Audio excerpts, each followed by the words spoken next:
All right, so the unelected fourth branch of government is now being aided and abetted by the Destroy Trump media, all in a massive effort to damage and destroy President Trump.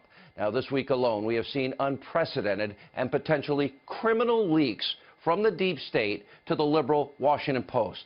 Now, the liberal smear machine is masquerading as a news outlet in their reporting, citing, of course, once again, anonymous sources that the special counsel is now investigating the president for possible obstruction of justice and that Robert Mueller is also looking into Jared Kushner's finances and business dealings.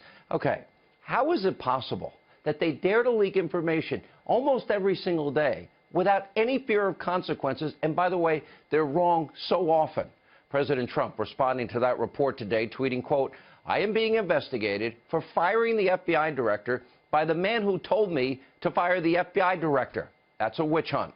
Now, the president, of course, is referring to the Deputy Attorney General Rosenstein, who, in a two-page memo, laid out the strongest case on why Comey needed to be fired. Now, Rosenstein, now he wants an investigation by the special counsel to investigate why the president fired Comey and whether or not this was the right thing to do. This is insanity. And by the way, the special counsel now has 13 attorneys, and on top of that, including Hillary Clinton's attorney and multiple attorneys that donated to both Obama and Hillary Clinton.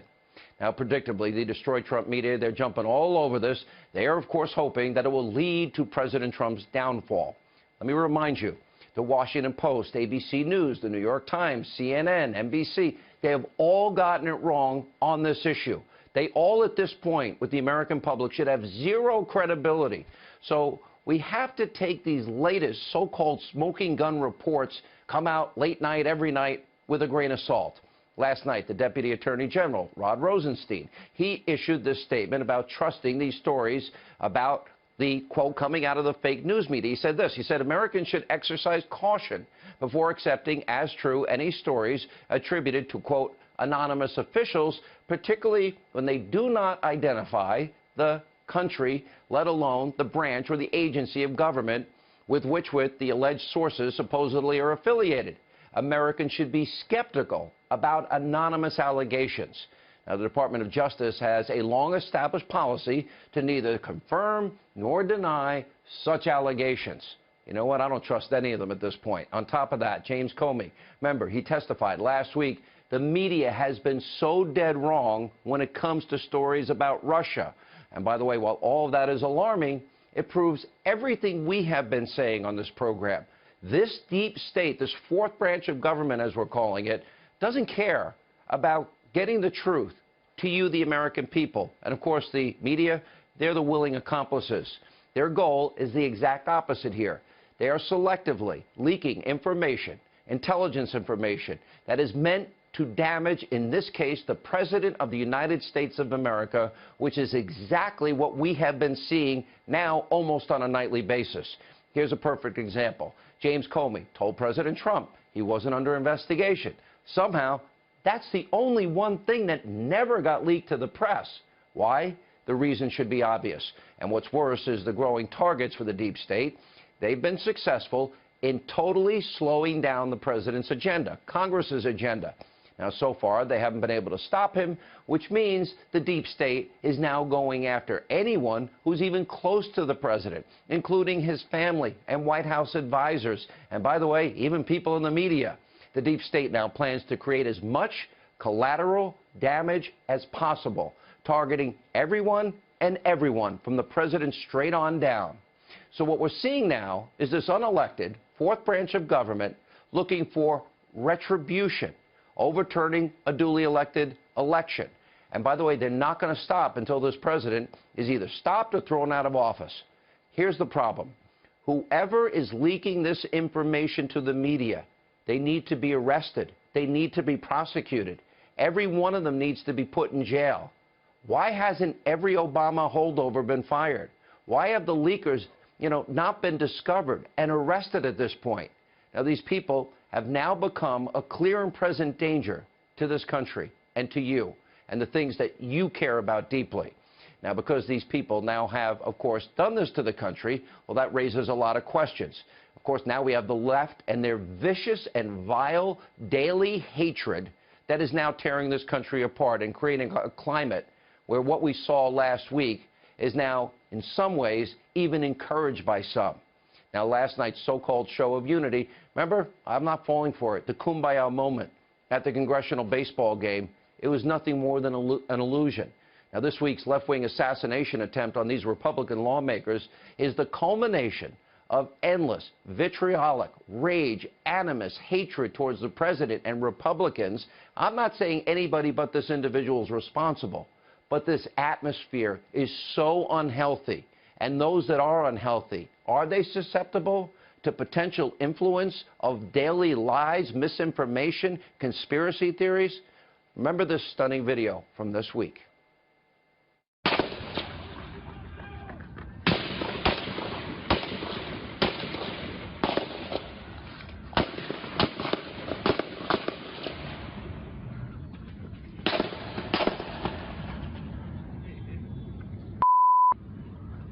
Do we know where he's at? Do we know where he's at? Now, after everything that we have seen, can anyone say that they're surprised that a left-wing lunatic went on a shooting rampage? For example, just this week, an opening night performance, Shakespeare's Julius Caesar, New York City, of course, featured a Donald Trump look-alike, getting what? Savagely murdered. Then, of course, this most graphic example that we always warn you about before putting it up on the screen.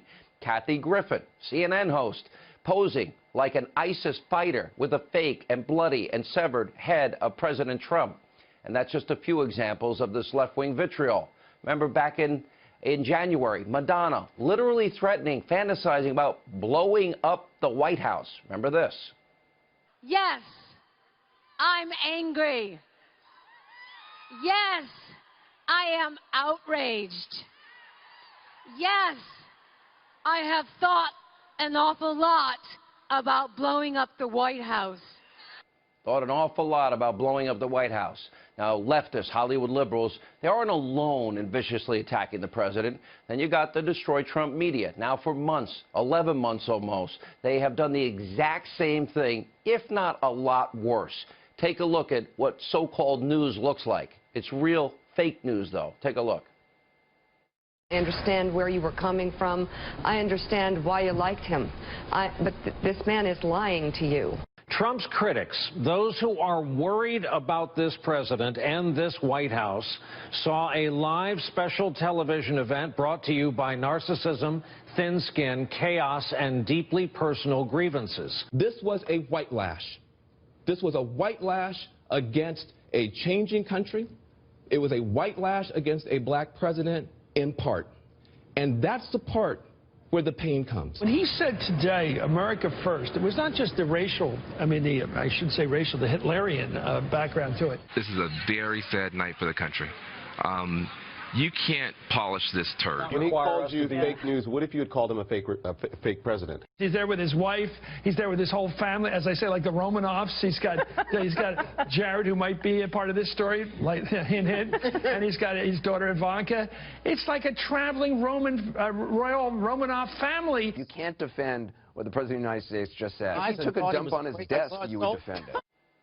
And now we're supposed to believe all these media folks and Democrats are preaching unity, but yet they have done nothing but smear, slander, besmirch this president for months. In case you forgot, take a look. This executive order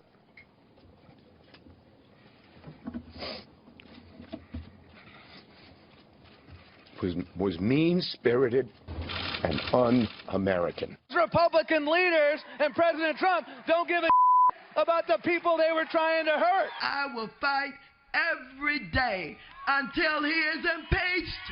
Impeach 45.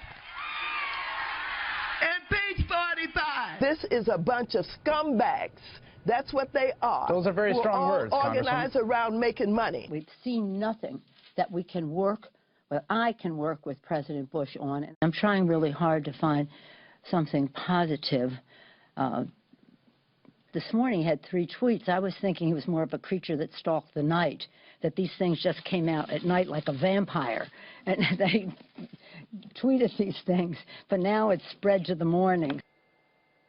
And after Wednesday's left-wing assassination attempt, the Huffington Post, they had to take down an article calling for the president's execution. Take a look at the headline we showed you last night. Impeachment is no longer enough. Donald Trump must face justice. And here's the subheadline. Impeachment, removal from office are only the first steps for America to be redeemed. Donald Trump must be prosecuted for treason and, if convicted in a court of law, executed.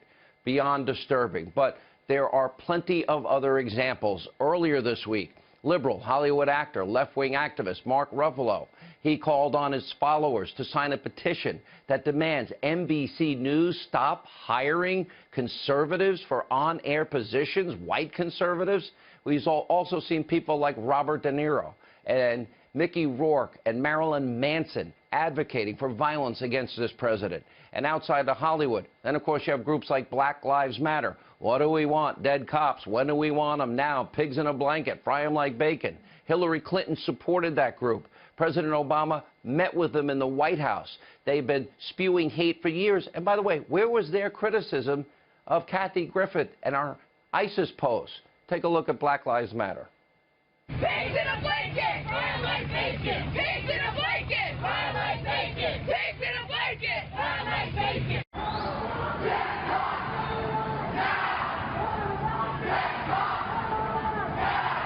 Also, we have all seen the out-of-control anger and rage that is springing up all over college campuses where, showing you video. Berkeley, California, early this year, protesters starting a riot. Why? Because a conservative was going to speak at the university, the home of the free speech movement?